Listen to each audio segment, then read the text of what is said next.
Video کو like کر کے آگے شیئر ضرور کر دینا ہے جو نعمت شب جمعہ میں ملی اب قیامت تک کہ وہ نعمت کہاں نصیب۔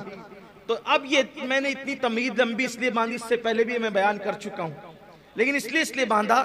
اب دیکھو یہ دو رات جمع ہوئی تو اس کا مزہ کیا ہے؟ یہ دونوں رات جمع ہوئی تو ایک رات جو شب جمعہ ہے وہ نور مصطفیٰ کے آنے کی رات ہے، اور جو شب معراج ہے وہ نور مصطفیٰ کے جانے کی رات ہے۔ ایسا کم ہوتا ہے کہ آنے کی رات بھی آ گئی اور جانے کی رات بھی آ گئی، تو گویا کہ آنے اور جانے کی دونوں رات ایک ساتھ جمع ہو گئی الحمدللہ۔ اس لیے یہ رات بڑی اہمیتوں کی رات ہے، بڑی قبولیت کی رات ہے۔ تو انشاءاللہ آج کی رات ہم دعا بھی کریں گے۔ تو ارادہ یہی ہے کہ انشاءاللہ آج ہم حضور کی معراج بیان کریں گے۔ اللہ کے حبیب علیہ السلام حضور کے معجزات میں سے ایک معجزہ ہے واقع معراج۔ یہ بہت تفصیل کے ساتھ کتابوں میں آیا ہے۔ بیان کیا جاتا ہے کہ ام المومنین حضرت خدیجۃ الکبریٰ رضی اللہ تعالیٰ عنہ کا وصال ہو گیا۔ حضور کے مشفق و مہربان چچا حضرت ابو طالب کا بھی وصال ہو گیا۔ یہ دونوں مشفق و مہربان ہستیاں دنیا سے کوچ کر گئی، کیونکہ یہ دونوں حضور علیہ السلام کو تسلیاں دیتے تھے حادثات پر، کفار کے دل دکھانے پر۔ حضور علیہ السلام کو کفار جو تکلیف پہنچاتے تھے، یہ دونوں بڑے مشفق و مہربان تھے۔ اب ہوا یہ کہ دونوں ہستیاں وصال کر گئی۔ حضور علیہ السلام نے ان دونوں کے وصال کے سال کو عام الحزن قرار دیا، یعنی یہ پورا سال غم کا سال۔ کسی کی بھی میت پر 3 دن سے زیادہ سوگ نہیں ہو سکتا، لیکن یہ دونوں ہستیوں کے انتقال کے پورے سال کو حضور نے عام الحزن غم کا سال قرار دیا۔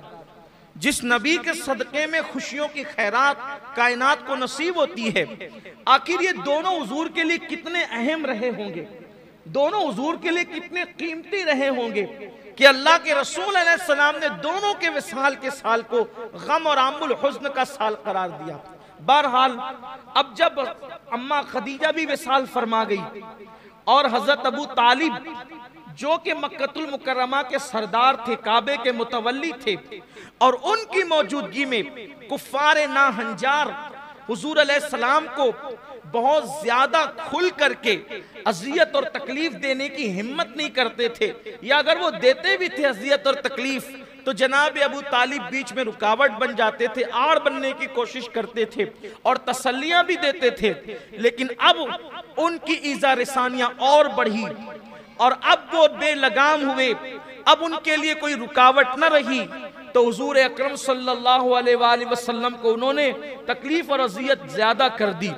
حضور علیہ السلام ان کے دکھوں سے، ان کی تکلیفوں سے بے چین اور بے قرار ہو کر اپنی چچازاد بہن حضرت سیدہ ام ہانی بنت حضرت ابو طالب اور حضرت علی پاک کی سگی بہن، ان کے گھر میں اللہ کے رسول علیہ السلام آرام کے لیے تشریف لائے۔ حضرت سیدہ ام ہانی رضی اللہ تعالیٰ عنہ، ان کا مکان کچھ دنوں پہلے تک حرم کے اندر تھا، مسجد کے اندر تھا، کیونکہ جب حرم کی توسیع کی گئی تو مکانات کو اندر کر لیا گیا، تو ان کا مکان بھی اندر آ گیا۔ تو اللہ کے حبیب علیہ السلام آرام فرما رہے ہیں، اور وہ رجب المرجب کی 26 تاریخ کا سورج غروب ہو چکا ہے اور 27ویں تاریخ طلوع ہو چکی ہے۔ معراج مصطفیٰ کی تاریخ کون سی ہے؟ اس میں مختلف اقوال ہیں، لیکن جمہور کا قول یہ ہے، اکثریت کا قول یہ ہے کہ وہ رجب کی 27 تاریخ ہے۔ آج مجھے واٹس ایپ پر ایک مفتی صاحب کا فتویٰ بھی پڑھنے کو ملا، حالانکہ میں زیادہ اہمیت نہیں دیتا ایسے لوگوں کو، لیکن چونکہ صرف 2 جملوں میں کہ لوگوں کو اس کی غلط فہمی کا ازالہ ہو جائے، یہ اس میں لکھا تھا کہ کسی حدیث سے ثابت نہیں ہے کہ معراج 27ویں رجب کو بھی، بلکہ یہاں تک مفتی صاحب نے لکھ دیا کہ کسی ضعیف سے ضعیف حدیث سے بھی ثابت نہیں ہے کہ معراج 27ویں رجب کو بھی. میں کہتا ہوں مفتی صاحب اگر آپ کا مطالعہ اتنا قلیل ہے پہلی بات تو کہ آپ کو کوئی ضعیف سے ضعیف حدیث ہی نہیں ملی تو کم سے کم ہم معراج پڑھنے والوں سے ہی مشورہ کر لیتے لکھنے سے پہلے کہ آپ کو ہم بتا دیتے ہم کہ اکثر لوگوں نے لکھا. چلیں ہماری طرف نہیں آتے آپ اپنے گھر کی کتابیں پڑھ لیتے تو آپ کو کم سے کم جو ہے وہ یہ معلومات ہو جانی چاہیے تھی. اب میری طبیعت یہ سب باتیں کرنے کا جی نہیں چاہتا کیونکہ برسوں پہلے 50 مرتبہ جواب دیا جا چکا ہے. پھر بھی بات بار بار وہی ریپیٹ کر کے لاتے ہیں. تکلیف ہوتی ہے. امت کہاں جا رہی ہے, قوم کے حالات کیا ہیں, بس انہیں انتشار ہی کی پڑی ہے, ثابت نہیں. اچھا میں ایک بات کہتا ہوں صرف حجت قائم کرنے کے لیے. آپ کہتے ہو کہ 27 رجب کو معراج نہیں ہے, کسی ضعیف حدیث میں بھی یہ بات موجود نہیں ہے. میں صرف اتنا کہہ دیتا ہوں سبحان الذی اسری بعبدہ لیلا من المسجد الحرام الی المسجد الاقصی الذی بارکنا حولہ لنریہ من آیاتنا انہ هو السمیع البصیر. اس کا مطلب کیا ہے؟ قرآن سر پہ رکھ کے اس کا ترجمہ کر دو مفتی صاحب کہ اس کا مطلب کیا ہے. مطلب یہی تو آپ نے بھی لکھا ہے کہ پاک ہے وہ ذات ہر عیب سے جو رات کے تھوڑے سے حصے میں لے گئی اپنے بندے خاص کو مسجد حرام سے مسجد اقصی تک. اب آپ مجھے بتائیں چلیں یہیں تک کہ معراج مان لے اسرا مان لے تو یہ بتائیں کہ جب 27ویں رجب کو یہ واقعہ پیش نہیں آیا تو کس تاریخ کو پیش آیا وہ آپ بتا دیں. ہمارے نزدیک یہ واقعہ 27ویں رجب کو پیش آیا ہے, ہم 27 کو منا لیتے ہیں. تمہارے نزدیک جس بھی تاریخ کو پیش آیا ہے تم اس تاریخ کو منا لو. چلے بھئی واقعہ کربلا کے لیے تو قرآن کی کوئی آیت نہیں ہے نا کہ کس دن کب کیا ہوا. کربلا کے لیے تو ہمیں محنت کرنی ہے لیکن یہ تو قرآن میں موجود ہے. اتنا بھی تو قوم میں فساد برپا مت کرو. یہ بھی بات کہی جاتی ہے رجب کا کوئی روزہ رکھنے کی دلیل نہیں ہے. ہم کہتے ہیں آپ نے پڑھا کیا ہے, پھر فقہ میں پڑھا کیا ہے آپ. پھر مجھے تکلیف ہوتی ہے تو میں تھوڑے سخت جملے کہتا ہوں. پڑھنے گئے تھے یا چھیڑخانیاں کرنے گئے تھے, کیا کرنے گئے تھے آپ؟ مجھے تکلیف ہوتی ہے اس پر. رجب میں کوئی روزہ رکھنا ثابت نہیں ہے. ارے نادان وما خلقت الجن والانس الا لیعبدون کا مطلب کیا ہے؟ جب کہہ دیا کہ یہ عبادت نفل ہے نفل تو نفل کے لیے کسی ثبوت کی ضرورت ہی نہیں ہے کیونکہ جو نفل ہے وہ عبادت ہے اور انسان تو پیدا ہی عبادت کے لیے ہوا ہے.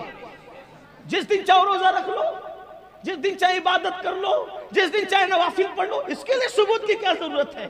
قرآن کہہ رہا ہے کہ تمہیں عبادت کے لیے پیدا کیا. جب پیدا ہی عبادت کے لیے ہوئے تو پیدائش سے لے کے مرے دم تک عبادت کرتے رہے تو بھی حق تو یہ ہے کہ حق ادا نہ ہوا. آپ کیسی بات کرتے ہیں؟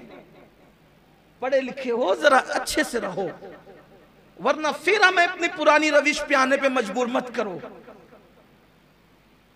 رجب کے کنڈے پھر لے کر آتے ہو. 22 کو نہیں کر سکتے, 22 کو نہیں کر سکتے. ٹھیک ہے بھائی ہم 22 کو کرتے ہیں, تم کب کر سکتے ہو؟ چلو تم کرو. تم کہتے ہو نا 22 کو نہیں کر, تم کرو نا کب کر سکتے ہو. کرنا تو ہے نہیں آپ نے, آپ میں اتنی ہمت تو ہے نہیں, پھر آپ کیوں اس طرح کی بات کرتے ہو؟ یہ ہماری اپنی طبیعت ہے, چاہے 22 کو کرے چاہے تبھی کرے.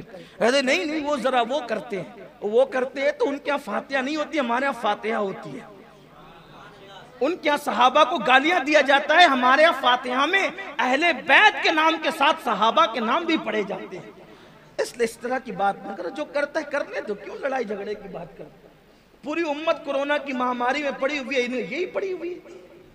ایک چھوٹا سا لا کر کے کچھ بھی ڈال دیتے ہیں, پوری امت کو لڑا دیتے ہیں. خدا کے لیے سمجھ. اور آپ سے بھی کہتا ہوں بہت واٹس ایپ کے مفتیوں پہ اعتماد نہ کیا کرو.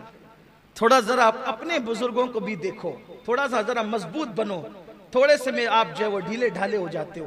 تو عرض یہ کر رہا تھا کہ معراج شریف جمہور کے نزدیک, اکثریت کے نزدیک رجب کی کون سی تاریخ ہے؟ 27 تاریخ. ذرا بول دے بھائی, آپ کو اتنا بوجھل کیوں ہے؟ واٹس ایپ والے مفتی صاحب آپ کو یہاں نہیں دیکھ رہے، وہ کہیں بیٹھ کے سن رہے ہوں گے، لیکن آپ کو ابھی نہیں دیکھ رہے ہیں. آپ بولیے وہ مجھے دیکھ رہے ہوں گے، آپ کو نہیں دیکھ رہے ہوں گے. کون سی تاریخ ہے؟ 27 رجب کی 27 تاریخ. سبحان اللہ. یہ 27 کی شان بھی بڑی نرالی. 27 رجب ہے اور ہجرت کو 1 سال باقی ہے. ہجرت سے 1 سال پہلے معراج بھی، اس کے بعد ہجرت ہوئی. اچھا، یہ سیرت کی اکثر کتب میں موجود ہے کہ رجب المرجب کی 27 تاریخ آقا علیہ السلام سو رہے ہیں. اب توجہ کریں، یہاں سے معراج شروع ہے. اب کسی کے کوئی اعتراض کا تذکرہ یا جواب اب نہیں ہے. جو دینا تھا وہ دیا، جو حوالے پڑھنے تھے پڑھ. اب معراج شروع ہوتی ہے، اس لیے کہ ذکر یار شروع ہوتا ہے. نہ چھیڑو ذکر جنت، اب مدینہ یاد آیا ہے. نبی کا سبز گنبد دل کی آنکھوں میں سمایا ہے.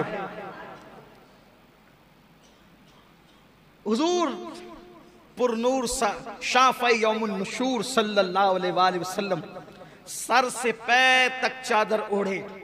سر میں درد ہو رہا ہے. مکے کے ناہنجاروں نے ستا لیا ہے، تکلیف بے پناہ کر دی ہے. حضور سر سے پاؤں تک چادر اوڑھے سو رہے ہیں، حتیٰ کہ کنڈی بھی لگا دی ہے.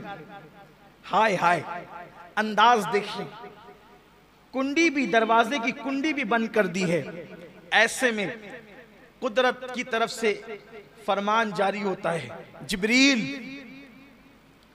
جاؤ اعلان کرو. جبریل جاؤ اعلان کرو، آسمانوں کو سجا دیا جائے. آج آسمانوں کو سجایا جائے، نفذ کائنات کو روک لیا جائے، نظام کائنات کو اسی کی جگہ ٹھہرا دیا جائے. چاند کی اور سورج کی گردشوں کو روک دیا جائے، ستاروں کی چمک بڑھا دی جائے، چاند کے نور میں اضافہ کر دیا جائے، سورج کی رانائیوں میں اضافہ کر دیا جائے، جنت کے حسن کو دوبالا کر دیا جائے. حوران بہشت سے کہیں کہ جنت کے خوبصورت جوڑے زیبتن کر لیں، جنت میں جنتی عطر کا چھڑکاؤ کیا جائے. اور جبریل اپنے ساتھ اسرافیل کو، میکائیل کو، عزرائیل کو، یعنی جو کبھی اترتے نہیں تھے، اور ان کے ساتھ 70,000 فرشتوں کو لے کر جاؤ. اور جانا، جب جاتے تھے جبریل کو بس اتنا کہہ دیا تھا کہ جاؤ. آج خاص جانے کے لیے طریقہ بتایا جا رہا ہے، جبریل جاؤ، لیکن جانا تو ہیرا کی طرف سے جانا، بنو ہاشم کی گلی میں جانا، اور پیارا حبیب ام ہانی کے مکان میں چادر تانے سو رہا ہے. اور جانا، دستک نہ دینا، کنڈی نہ کھٹکھٹانا، دروازے پہ آواز نہ لگانا، بس چھت کو پھاڑنا، اور چھت پھاڑ کر محبوب کے قدموں میں کھڑے رہنا، اور ادب کے ساتھ جگانا، اور جگا کر کہنا، چلو اللہ تمہارا مشتاق ہے. یہاں صرف محسوس کریں، اب آپ محسوس کریں، پوری کائنات لقائے خدا کے انتظار میں اپنی جان دیتی ہے، لیکن خدائے قہار و جبار بھی اگر کسی کی لقاء کا شوق رکھتا ہے، کسی کی لقاء کا مشتاق ہے، تو وہ آمینہ کا لال اور تمہارا میرا نبی ہے. اس سے پتا کرو کہ اپنے نبی کی شان کیا ہے، اس سے پتا کرو اپنے نبی کا مقام کیا ہے، اپنے نبی کا مرتبہ کیا ہے، اپنے نبی کی عظمت کیا ہے، اپنے نبی کی بزرگی کیا ہے. اللہ اکبر. اب اندازہ کریں، یہاں ذرا استاد زمن کی ادیبانہ اس کے گل بوٹوں کو آپ کے دل اور دماغ کے دہلیز تک پہنچانے کی سعادت حاصل کروں. آج کی رات کیسی رات ہے؟ آج معراج کی رات ہے. اگر معراج کے دولہا کی خیرات لینی ہے تو ذرا دل اور دماغ کو حاضر رکھ کر زندہ دلی کے ساتھ ذرا ان جملوں کو دل کے کانوں سے سنیں. آج کی رات کیسی رات ہے؟ کیا رات ہے؟ اس رات کی کیا بات ہے؟ طالب و مطلوب ملتے ہیں، طالب و مطلوب ملتے ہیں، گنچہائے وصل کھلتے ہیں، رنگ بے رنگی کی نیرنگیاں چمن چمن بہاریں دکھلا رہی ہے، یکتائی و وحدت کی کلیاں کیا کیا کھل کھلا رہی ہے۔ مطلوب توجہ، مطلوب اپنے طالب کا طالب ہے، مطلوب یہاں آج کی رات خاص سبحان اللہ کہنے کی رات ہے، کیونکہ ہمیشہ بندے سبحان اللہ کہتے ہیں، آج اللہ نے بھی سبحان اللہ کہا ہے، آج اللہ کہتا ہے سبحان الذی اسرا، آج تو اللہ نے بھی سبحان اللہ کہا ہے، اگر بندہ نہ کہے تو پھر بات کیا ہے؟